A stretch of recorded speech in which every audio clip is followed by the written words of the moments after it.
నమస్తే. Welcome to Leo. మనతో ఉన్నారు పొలిటికల్ అనలిస్ట్ శ్రీలీల గారు. నమస్తే అండి. నమస్తే అండి. ఏపీకి సంబంధించి శాప్ చైర్మన్ అయినటువంటి రవినాయుడు గారు సంచలన వ్యాఖ్యలు చేశారు. ఏదైతే ఆగస్టు 10 తర్వాత ఏ క్షణానైనా సరే ఆర్కే రోజా గారు అరెస్ట్ అయ్యే అవకాశాలు ఉన్నాయని చెప్పి ఏ కేసుల్లోనూ కూడా చెప్తూ వస్తున్నారు. అయితే వాస్తవానికి ఆర్కే రోజా గారు గతంలో జస్ట్ నిన్నగాక మొన్న విలవిల ఏడుస్తూ నిజంగా ఏదో జరిగిపోయినట్టు తను చేస్తున్నటువంటి ఒక డ్రామాని ఎలా చూడాలంటారు? ఇక్కడ ఆర్కే రోజా అంటే గతంలో ఆవిడ యాక్టర్ అని చెప్పి అందరికీ తెలుసు. ఇప్పుడు ఏదైనా సరే కొంచెం మాటలు మాట్లాడిందంటే అంటే ప్రజల్ని ఇబ్బంది పెట్టే విధంగా అక్కడ ఆవిడ చేసిన పనులు, మాట్లాడే మాటలు, అంటే ఆవిడ తెలుగుదేశం పార్టీని లేకపోతే కూటమి ప్రభుత్వాన్ని టార్గెట్ చేస్తుందా అంటే గతంలో వాళ్ళు అధికారంలో ఉన్నప్పుడు మరి రోజా వేసిన వేషాలు ఏ విధంగా ఉన్నాయి, ప్రజలందరూ కూడా ఎన్నో విధాలుగా వాళ్ళ వాయిస్ వినిపించారు. అమ్మ నీ వేషాలన్నీ వెళ్ళి సినిమాల్లో వేసుకో, లేకపోతే నీ సెట్టుల్లో వేసుకో, లేకపోతే జబర్దస్త్ షోలో వేసుకో, నువ్వైతే మాకు ఎంపీగా ఎమ్మెల్యేగా లేకపోతే గతంలో ఆవిడ వెలగబెట్టిన పదవులు చాలా ఉన్నాయి, వాటన్నిటికీ నువ్వు తగిన దానివి కాదు అని మహిళా మనులు చాలా మంది కూడా చెప్పారు. అయినా కూడా మేము ఇంతే ఉంటాం, మా తీరు ఇంతే ఉండిద్ది, మా వేషాలు ఇంతే మేము వేస్తూ ఉంటాము, ఇంకొకరిని ఎవరైనా సరే ఇబ్బంది పెడితే ఆనందంతో మేము గెంతులు వేస్తామని చెప్పి చూసాం. డ్యాన్సులు వేయటం, స్వీట్లు పంచుకోవటం, రకరకాలుగా వీళ్ళ వేషాలన్నీ కూడా. అంటే మీరు అన్యాయంగా అక్రమంగా మీరు అధికారంలో ఉన్నప్పుడు ఎంత మందిని అరెస్ట్ చేశారు, ఎన్ని విధాలుగా వీళ్ళు చేసిన స్కాములు ఉన్నాయో. ఆడుదాం ఆంధ్ర ముఖ్యంగా మరి ఆధార్ కార్డులు అంటే ఆధార్ కార్డు నిజంగానే చూపిస్తారు, కానీ అకౌంట్ మాత్రం వేరే వాళ్ళకి దానికి యాడ్ చేస్తారు. ఎవరైతే దాంట్లో విన్ అయిన వాళ్ళు కానివ్వండి గేమ్లో, వాళ్ళకి అమౌంట్ ట్రాన్స్ఫర్ చేసే విధానంలో ఇప్పటికి కూడా వాళ్ళ అకౌంట్లో రూపాయి పడలేదు. ఆ డబ్బులన్నీ ఎక్కడికి వెళ్ళినాయి అంటే రోజా ఏం చేసిందో ఆవిడకే తెలుసు. ఆవిడే చెప్తే గానీ ఆవిడ నోటితో ఈ రోజున సిట్ వేశారు. ఖచ్చితంగా కూర్చోబెట్టి అడిగితే అన్ని విషయాలు కూడా బయటకు వస్తాయి అనేది వినిపిస్తుంది. అదిగాక ఎన్నో క్రికెట్ కిట్లు సంబంధించి ఎన్నో వేల కిట్లు కొన్నారని చెప్పి ఆ కిట్లు కొన్నందుకు డబ్బులు వెచ్చించారని చెప్పేసి అంటున్నారు. కానీ మీరు ఇందాక అన్నట్టుగా ఏదైతే అకౌంట్కి సంబంధించిన ఆధార్ కార్డులు కావచ్చు, ఏదైతే అకౌంట్ డీటెయిల్స్ కావచ్చు, ఉన్నది వేరు పడింది వేరు. అదే విధంగా చూసుకుంటే ఇక్కడ కిట్లు కూడా ఎన్నో వేల కిట్లు కొన్నట్టు దానికి దాదాపు 2,000 3,000 ఖర్చు పెట్టినట్టుగా చూపిస్తున్నారు. సో అవి కూడా ఎక్కడికి వెళ్ళాయి కూడా అర్థం కాని పరిస్థితి. సో వీటికి సంబంధించి అవన్నీ అప్పుడే ఇరిగిపోయినాయండి పిల్లల చేతుల్లోనే. వీళ్ళు ఏదో 2-3 ప్రోగ్రాంల కోసం మాత్రమే తీసుకున్నారు కిట్లు, అలాగే ఎవరికి కూడా ఇచ్చింది లేదు. ఆ ఇచ్చిన కిట్లు కూడా బ్యాట్ ఇలా పట్టుకొని బాల్ అలా కొట్టగానే చేతిలో ఇరిగిపోయింది. మనం ఎన్నో సందర్భాల్లో చూసాం. అంటే కొంతమంది వీడియో కూడా తీసి చూపించిన సందర్భాలు ఉన్నాయి. ఎందుకంటే ఇవి ఇంత నాసిరకంగా ఉన్నాయి. నాణ్యమైన కిట్లు వీళ్ళు అందించలేదు. అంటే పిల్లల స్కూల్వి అట్లానే చేశాడు, పిల్లల షూస్ అలానే చేశాడు, బుక్స్ కూడా అట్లానే చేశాడు. దాంట్లో కూడా మతాలను తీసుకొచ్చాడు పిల్లల బుక్స్ విషయంలో కూడా. మరి ఇక్కడ చూస్తే వీళ్ళు ఆడుదాం ఆంధ్రాలో నాసిరకమైన కిట్లు ఇచ్చారు.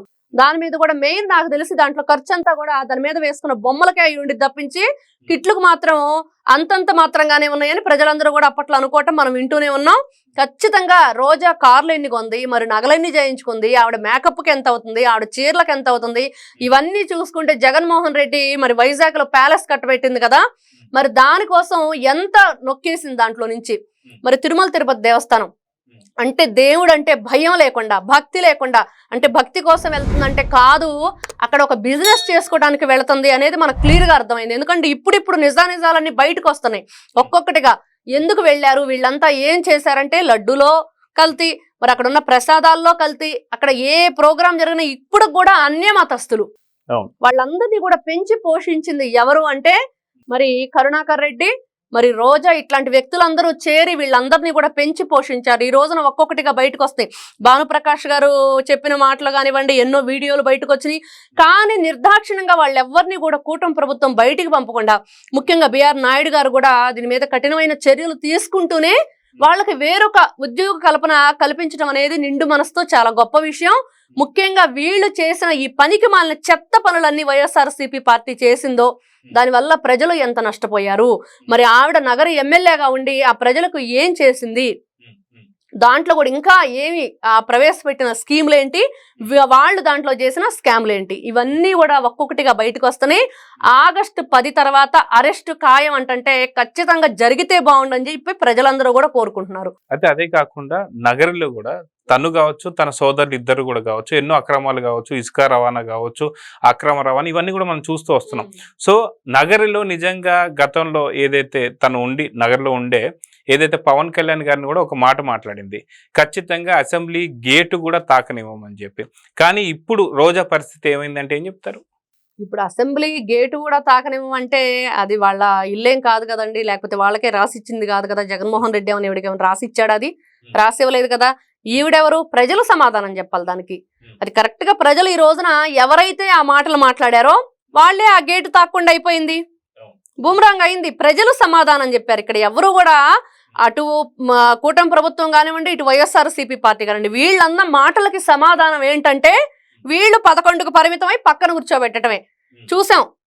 అంది ఆవిడ ఎవరినంటే పవన్ కళ్యాణ్ గారిని అన్న మాటలు, అసలు దేనికి అర్హత లేదు నీకు, అసలు రాజకీయంలో ఉండటానికి కూడా నువ్వు పనికిరాని వాడివి, మరి అసెంబ్లీ గేటు కూడా తాకనివ్వు అన్నప్పుడు ఈ రోజున ఎవరు తాకకుండా పక్కన పడేశారంటే ప్రజలే. ఖచ్చితంగా అదే. ఎందుకంటే ఎవరిని కూడా అన్న మాట వెంటనే ఆవిడ ఎన్నో సందర్భాల్లో చెప్పింది, ఇట్లాంటి పిచ్చి మాటలు మాట్లాడితే కర్మ వదిలిపెట్టదు, ఖచ్చితంగా అనుభవించాలని. ఈ రోజున ఎవరు అనుభవిస్తున్నారో చూస్తూనే ఉన్నాం. అంబటి రాంబాబు కూడా మాట్లాడుతున్నాడు, మొన్నటి వరకు బిడియం ఉండేది, మేము కేసులు అనగాలని ఈ రోజున అది కూడా వదిలేసాము, ఇంకా నిండా మునిగినాడికి చలేంది అన్నట్లుగా చేసిన తప్పులు కుప్పలు తెప్పలుగా ఉన్నాయి. ఈ రోజున తప్పించుకోటి తిరగడానికి కుదరదు, ఖచ్చితంగా అరెస్ట్ అయితే విచారణకు హాజరవ్వాలి, అరెస్ట్ అవ్వాలి, తప్పదు అనేది వాళ్ళు కూడా ఒక నిర్ధారణకు వచ్చారు. మనం చూసాం, అతను బ్యారిగేడ్స్ ఇసిరేయటం కానివ్వండి, వాళ్ళందరినీ సమీకరించడం కానివ్వండి, ఇంకా భయం ఎందుకు, బిడియం ఎందుకు. కాబట్టి వీళ్ళు మాట్లాడే మాటలు, ఈ రోజున రోజా మాట్లాడిన కక్షపూరిత రాజకీయాలను వీళ్ళు గందరగోళాన్ని సృష్టించే ప్రయత్నం చేసినా వీళ్ళు చేసిన తప్పుల నుంచి తప్పించుకోలేరు. ముఖ్యంగా ఆవిడకి నిజంగా చెప్పాలంటే ఎంత ఆ నోటితో మాట్లాడే, నిజంగా అన్నం తినే మాటలు మాట్లాడుతుందా, ఎంత నీచాతి నీచంగా. గతంలో చూసాం మనం, ఇప్పటికి కూడా వింటూనే ఉన్నాం. నిన్న 3 రోజుల క్రితం కూడా గెలిచిన ఎమ్మెల్యేలు అందరినీ అనంది. మరి దాంట్లో ఇంక్లూడింగ్ వైఎస్ఆర్సీపీ పార్టీ ఎమ్మెల్యేలు కూడా ఉంటారు. మరి ఆ విషయం మర్చిపోయిందా, కావాలని అందా, మరి ఆవిడకే తెలియాలి. అంటే జగన్మోహన్ రెడ్డి గారితో సహా ఇన్ని విధాలుగా ఈవిడ మాట్లాడిన మాటలు, ఈ చేసిన పనులు, అవినీతి ఏదైతే ఉందో ఖచ్చితంగా ప్రజలు సమాధానం చెప్పారు. ఈ రోజున ఆవిడ ఏ అవినీతి చేయడానికి కుదరదు కాబట్టి ఇప్పుడు పోలీసులు రంగంలో దిగి వీళ్ళ భరతం పట్టాలని చెప్పి ప్రజలందరూ కూడా కోరుకుంటున్నారు. అయితే ఏపీలో ప్రజలందరూ కూడా ఏదైతే బోరగడ్డ అనిల్ ఎవరైతే ఉన్నారో జగన్మోహన్ రెడ్డి గారు అండ చూసుకొని రెచ్చిపోయి ఏదైతే మాట్లాడాలో, అటు చంద్రబాబు నాయుడు గారిని కావచ్చు, లోకేష్ గారిని కావచ్చు, వీళ్ళిద్దరిని కూడా అరగంటలో చంపేస్తానని చెప్పేసి కావచ్చు. అదే విధంగా పవన్ కళ్యాణ్ గారి ఇంట్లో ఉన్నటువంటి ఒక ఆడపిల్లలు, చిన్న పిల్లలు ప్రతి ఒక్కళ్ళ పైన ఎలాంటి అసభ్యకరమైన వ్యాఖ్యలు చేశాడో సేమ్ ఇదే స్క్రిప్ట్ మళ్ళీ పోసాని కృష్ణమౌళి కూడా అదే మాటలు మాట్లాడు పవన్ కళ్యాణ్ గారి ఇంట్లో ఉన్న చిన్న పిల్లల్ని కూడా. సో నిజంగా బోరగడ్డ అనిల్కి వైసీపీలో, అదే విధంగా వైసీపీలో ఉన్నటువంటి ఆర్కే రోజాకి ఎటువంటి తేడా లేదు, ఓన్లీ లింగభేదం తప్ప అని చెప్పేసి అంటున్నారు. మీరేమంటారు? ఖచ్చితంగా. ఎందుకంటే మగాళ్ళు మాట్లాడే మాటలంటే వాళ్ళు కొంచెం, అంటే స్త్రీ అంటే ఏ విధంగా ఉండిద్ది, గౌరవంగా గౌరవించే విధంగా ఉండాలి. కాబట్టి కొన్ని మాటలు మాట్లాడకూడదు. వాడికి ఏముందిరా, మగాడు మాట్లాడతాడు ఇష్టానుసారంగా, కాలు ఎగరేసుకొని తిరుగుతాడు అని అంటారు. కానీ మగవాళ్ళు కూడా ఏం మాటలు మాట్లాడకూడదు అంటే అట్లాంటి మాటలన్నీ కూడా బోరగడ్డ అనిల్ అనే వ్యక్తి మాట్లాడేశాడు. అంతకంటే దిగజారిపోయి రోజా చేసిన వ్యాఖ్యలు, అంటే అచ్చెన్నాయుడు గారిని ఆయనంత ఉల్లిపాయ వేసుకొని వచ్చాడంటే ఏ విధంగా ఆలోచించాలి మిమ్మల్ని? ఇంత నీచంగానా? ఇంట్లో పర్సనల్ విషయాలు, అంటే వైఫ్ అండ్ హస్బెండ్ కి అనిత గారి విషయం చూస్తే ఆవిడ కన్నీటి పర్యంతం అయ్యారు ఆ రోజు అసెంబ్లీలో. అంటే ఎందుకు వీళ్ళకి, అంటే రాజకీయంగా మీరు ఎదుర్కోలేరా? బాడీ షేమింగ్ చేయకుండా మీకు మాటలు రావా? ఇట్లాంటి అంటే ఇంకా నిజంగా బరి తెగింపు మాటలు అని చెప్పి ప్రజలైతే మాట్లాడుతున్నారు. వీళ్ళు మాట్లాడిన మాటలు ఇంకా వాళ్ళిద్దరికి నిజంగా మీరంటున్నట్లుగా ఆవిడ లేడీ, అతను జెంట్ అనే తప్పించి ఇంకా వేరే ఏం అర్థం కావట్లేదు వాళ్ళ మధ్య ఏం తేడా కూడా. ఇద్దరు ఇట్లాంటి పిచ్చి పిచ్చి ప్రేలాపనలన్నీ చేస్తూ ఈ రోజున నిజంగా తొండముదిరి ఊసర వెల్లిగా మారినట్లుగా వీళ్ళు 5 సంవత్సరాలు జగన్మోహన్ రెడ్డి ప్రభుత్వంలో ఏ విధంగా విర్రవీగారో చూసాం. ఈ రోజు కూడా రోజా ఏం చేస్తారో చేసుకోండి, ఎంతసేపటికి వెంట్రుక భాష మాట్లాడటం, అవన్నీ కూడా చాలా పదాలు, ఇవన్నీ కూడా అసలు మగవాళ్ళు కూడా ప్రజల ముందు చెప్పలేనివి. అట్లాంటి భాష మాట్లాడుతున్న ఈవిడ నిజంగా తగిన శాస్తి ఆవిడకి చెయ్యాల్సిందే.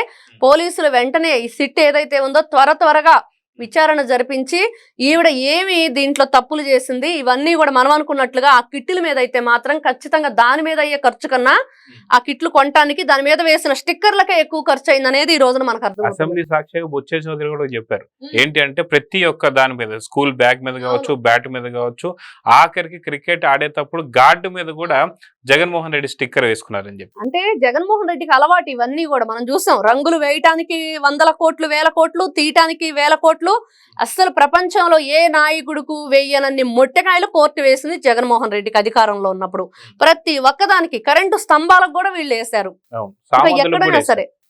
ఎక్కడైనా సరే వీళ్ళ గురించి చెప్పుకోవాలంటే కోర్టు ప్రతిసారి కూడా ఈ విధంగా చేయటం కరెక్ట్ కాదని చెప్పటం, మళ్ళీ దాన్ని రిమూవ్ చేయడానికి వేయటానికి ఈ విధంగా వాళ్ళ రాష్ట్రంలో కావచ్చు తీయడం కావచ్చు. సో ఇదంతా ఒక ఎత్తు అయితే వాస్తవానికి లిక్కర్ స్కామ్ లో మిథున్ రెడ్డి లాంటి వాళ్ళని, చెవిరెడ్డి భాస్కర్ రెడ్డి లాంటి వాళ్ళని అరెస్ట్ చేసిన తర్వాత ఏపీ ప్రజలు ఒక నమ్మకం అయితే కలిగింది. మొన్నటిదాకా చాలా పెద్ద ఎత్తున ఉన్న వాళ్ళని అరెస్ట్ చేయలేము అని చెప్పేసినటువంటి ఒక అపనమ్మకాలు పూర్తిగా పోయాయి. సో ఇప్పుడు ఆర్కే రోజాని అరెస్ట్ చేసే అవకాశాలు ఎంతవరకు ఉన్నాయంటే ఏం చెప్తారు? ప్రజలైతే కరెక్ట్ గా జరిగిద్దే అని అనుకుంటున్నారు. ఎందుకంటే ఇప్పుడు చూస్తూ ఉన్నాం ఒక్కొక్కరిగా. ఇప్పుడు అధికారంలో లేకపోయినా వైఎస్ఆర్సీపీ పార్టీ ఎంపీగా మిథున్ రెడ్డి ఉన్నాడు. మరి అదే విధంగా చూస్తే చెవిరెడ్డి భాస్కర్ రెడ్డి అతను కూడా ఏ విధంగా ఓడిపోయినప్పటికీ మాటలు మనం చూసాం ఏ విధంగా రంకెలు వేశాడు ఇష్టానుసారంగా. ఒక్కొక్కరి సంగతి తేలుస్తాను, మీ ఆఫీస్ ఎదురుగానే ఇల్లు తీసుకొని నేను ఇక్కడే ఉంటాను అని. అంటే చూసే వాళ్ళకి ఎలా అనిపించింది అంటే అతని మీద కక్షపూరితంగా జరుగుతుందని కాదు, కరెక్ట్ గానే జరిగింది. కాకపోతే వాళ్ళు క్రియేట్ చేయడానికి ప్రజల్లో అభూత కల్పన చేసే విధంగానే వాళ్ళ మాటలు ఉన్నాయి తప్పించి ఖచ్చితంగా ఈ రోజు రోజాని అరెస్ట్ చేస్తారు అనేది మాత్రం ప్రజల్లో గట్టిగా ఒక నమ్మకం అయితే ఏర్పడింది. సో చూద్దామండి, ఖచ్చితంగా శాప్ చైర్మన్ అయినటువంటి రవినాయుడు గారు చెప్పినట్టుగా ఖచ్చితంగా ఆగస్టు 10 తర్వాత ఏ క్షణానైనా, ఒకవేళ ఆగస్టు 10 లోపల కూడా అరెస్ట్ జరిగే అవకాశం ఉంది. కానీ దమ్ముంటే అరెస్ట్ చేసుకో అన్నటువంటి ఒక ఆర్కే రోజా గారు దమ్ముండి ఇంట్లోనే ఉంటారా, పరారవడానికి దమ్ము అవసరం లేదు, అరెస్ట్ వారెంట్. సో నిజంగా ఆర్కే రోజా గారికి దమ్ముండే ఉంటే మటుకు ఇంట్లోనే ఉంటారా, లేదా ఎయిర్పోర్ట్లలో కానీ లేదంటే గతంలో వైసీపీ నేతల ఆటోలలో చెత్త వెహికల్ పోయినట్టు అలాగే వెళ్ళిపోతారనేది చూద్దాం. మరి నమస్తే. Please subscribe to Leo news for more videos.